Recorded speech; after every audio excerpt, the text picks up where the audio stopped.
Still in San Diego for this new episode of Hoosier Adventures. Today we're going to be taking a look at the USS Midway. Full disclosure, I've never been in the Navy. From what I know about the Navy mainly comes from Star Trek. So maybe not the best person to do this video. So if I use any wrong terminology or anything like that, just bear with me. So here we are walking up to the ticket booth. The ship is at the end of Broadway in downtown San Diego, so there's really no excuse not to go. If you're in San Diego for any reason, you have to check it out. Here we are at the ticket booth. Now, you want to buy your tickets online. There's a few reasons for that. One, you don't have to wait in line if you get there early like us. And two, tickets were actually cheaper online, so we saved a few dollars. We actually queued up to buy them and then realized, hey, we could just buy them online, and we did that and saved some time. Here we are coming aboard the ship. Really cool getting to walk through all the hatchways and entranceways and what have you. Really amazing piece of machinery. It's tough to believe that all this floats. There you have a quote from John Paul Jones. Now that's John Paul Jones, the American Revolutionary War hero, not the bassist for Led Zeppelin, because as a teenager I had problems separating the two. This is inside the main hangar in the ship. It's absolutely cavernous. You can see several different planes that are on display, as well as the gift shop, all housed comfortably, plus all this empty space that you're seeing here on the camera right now. So it's amazing. This is actually my third time on an aircraft carrier. I have also toured the USS Yorktown and the USS Intrepid, which are all really cool and worth doing. I'm not sure what all the different planes are. I'm not really into this kind of stuff. But they all have placards under them. They explain what they are. If you're really, really interested, I'm sure that you can find a list of all these different airplanes somewhere on the internet, and you can check it out and match them up. The planes on the ship range from the end of World War II all the way up to some more modern stuff, and most of that modern stuff is actually on the flight deck, so you'll get to see that at the end of the video. The ship was launched right at the end of World War II, so I believe it was commissioned a few days after the surrender of Japan. This ship served up until the early 90s, which is amazing when you think about it. That kind of old technology having to be married with the brand new state-of-the-art aircraft that were coming off the assembly lines when the ship was decommissioned. It's kind of amazing when you think about it. Here you see the chaplain's quarters. Previously, we had a look inside the chapel as well. Now we're below decks, and we're going to get to see all kinds of different stuff. This is a little bit longer than my normal videos. Some of the cool stuff that you'll see that I probably won't mention anymore after this point is the different hatches that you'll get to go down and the different ladders and all that kind of stuff. It's a little bit claustrophobic even without a whole bunch of people, but when this was an active aircraft carrier, there were thousands of people on board, so now we're heading into what I will believe is sort of the captain's study. I'm not 100% sure what this room would technically be called, but it's sort of like an office or meeting room. And this is the captain's quarters. Classic CRT TV you got on his dresser there. It's almost amazing when you think about how many people would actually be crammed onto this ship at any given time. This is the captain's personal bathroom, which I believe on a Navy ship you call it the head. All throughout the ship, you're going to see these weird dummy figures, which some of them are quite realistic. Some of them aren't as good quality. I'm not sure if they were all made at the same time or whatever, but some of them can actually be kind of disconcerting because they're so lifelike and realistic. And a few of them will actually move.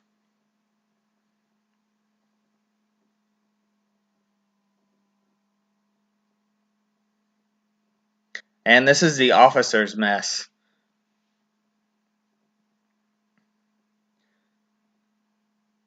As far as this silverware stuff kind of goes, there's a placard below that actually explains what it is, and it's used for receptions when there's like visiting dignitaries on board or that kind of stuff, you know, real special occasions. And I can't remember where this came from, but it came from some certain city and it has significance and stuff like that. And I found myself wondering, is that true of all Navy ships? Do they all have something similar? Something I noticed about this setup was just how many sauces they have. I don't know if you can zoom in on your computer, but they have all these different kinds of condiments and things like that. I don't know if that would be standard on a ship or not. Maybe it's to imply that the food isn't quite good. Check out that old reel-to-reel projector, though. That's pretty cool. Real piece of technology right there.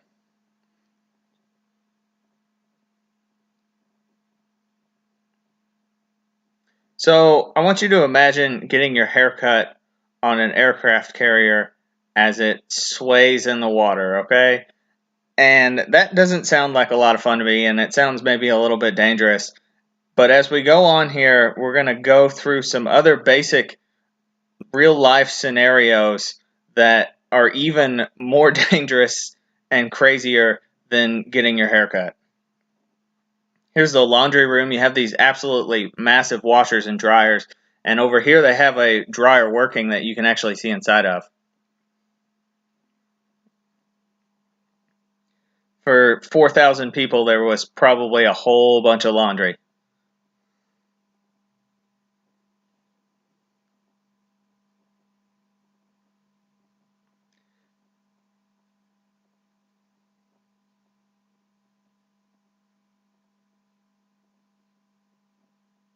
You can see my wife wandering around there. There are actually several times where we got lost, and that was with all the different arrows and stuff pointing us in the right directions. And one of the tour guides who was there to help people, he actually said that's really, really, really common. They have to go through the ship at the end of the day and make sure people aren't lost.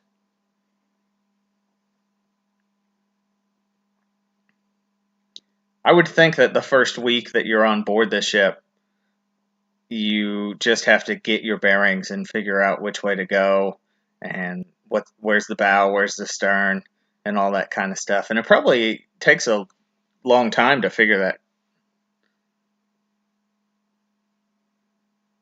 Again, we have some of the creepy figures. It's like you turn down a hallway and they're there staring at you.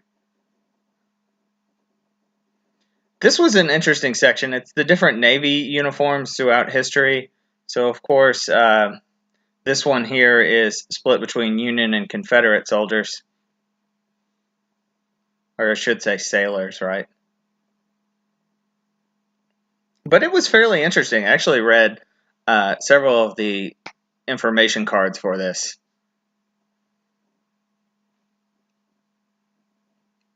There's a bomb elevator, and I know that you can't see really well from the shot because of the reflection from the glass, but there's actually a bomb on it for scale as well as one of those figures.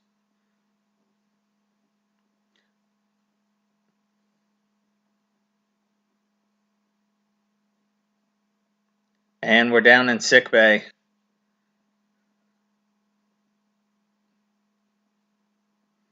So this is where I started to see things that made me think, wow, imagine getting an operation while you're in a storm or something like that and the ship's rocking back and forth. And that's kind of an emergency procedure that you can't get away from doing, but there's still more things that make you think, wow, maybe I'll just hold off till I get shore leave.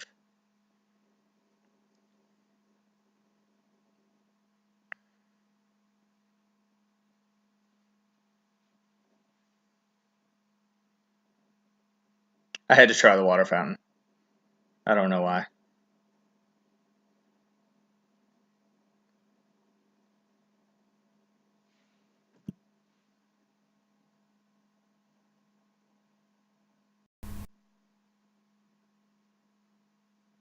Coming up, we have the dental clinic.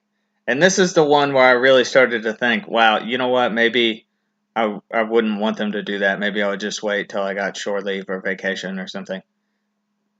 Imagine getting your tooth pulled as the ship rocks back and forth. And this dummy's feet actually move, which I didn't notice at first and kind of took me off guard.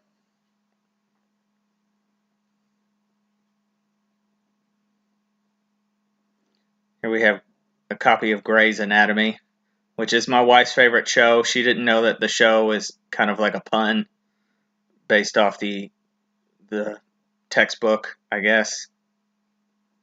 I don't know, I'm not a doctor. There's the eye exam room.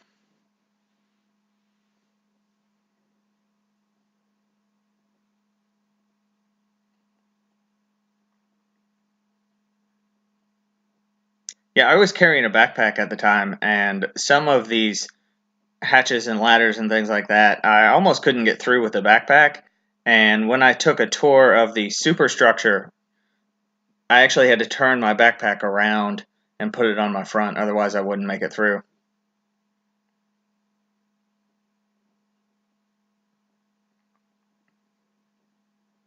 This is some kind of machine shop where they machine different parts.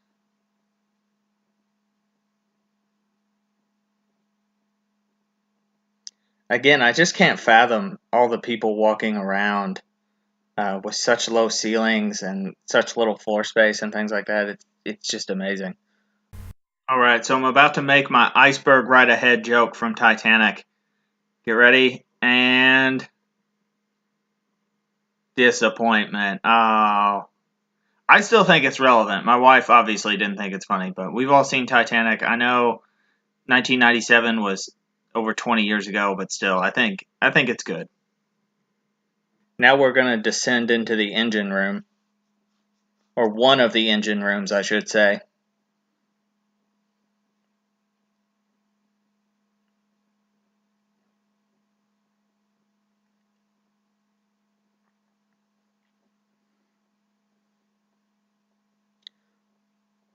So there's two guys who sit down in this engine room here. You don't have a real good shot of them on camera. I didn't think it was appropriate to just stick a camera in their face and film them. But they had some really good information, and one of them told me that he served on the Coral Sea, which is the sister ship to this USS Midway. And he said it's exactly identical. Almost nothing's changed or whatever.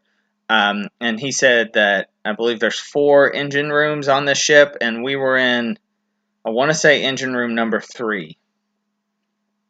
And when I asked, is it diesel? He says, no, it uses diesel fuel to create steam. It's really steam powered, the same way as a nuclear aircraft carrier would be considered steam powered. So I thought that was interesting. They have these cut out sort of portholes that you can see into the different engines and turbines and all that kind of stuff.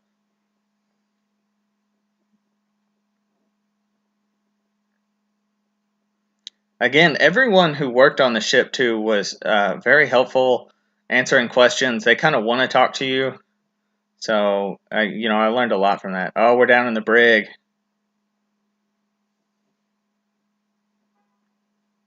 Where you'd hope not to spend your time. A point of interest coming up, this cutout in the wall is not actually a doorway. The one with the caution yellow and black around it is not actually a doorway. That was cut into the wall to just facilitate movement for tours. And it's not actually there originally. So that was interesting in and of itself that they did that. Coming up on a great photo op.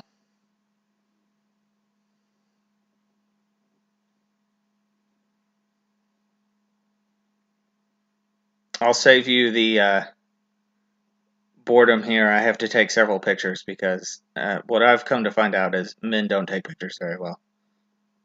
At least according to women. Now we're up on the flight deck and you can see some more modern planes. I actually had more video of the planes on the flight deck, but I got confused on whether the camera was on or off, so none of the footage was really usable. This is one of the aircraft elevators. They now look like they just use it for storage. But now we're going to go inside the superstructure.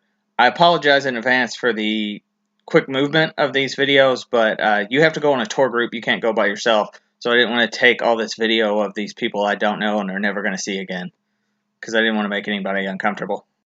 The interior of primary flight control here and the operations room and things like that really makes you wonder how they were able to use these ships effectively before computers. It almost blows my mind to think about. They used these charts to navigate by the stars, and this is in, the 50s.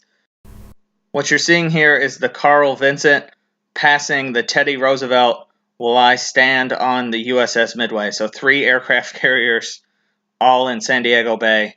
Now we're finally on the bridge. The fun part of this is they'll actually let you sit in the captain's chair, so that's pretty cool. It's a great photo opportunity. And our tour guide here, I don't remember the gentleman's name, but he was great. We had a great time. The tour of the superstructure lasts about 20, maybe 30 minutes.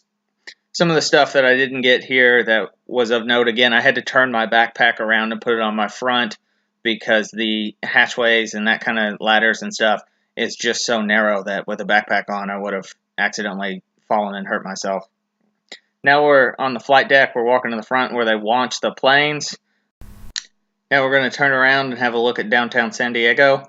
Again, if you ever make it to San Diego, there's no excuse not to go see the USS Midway. It's right there on the bay and super close to downtown.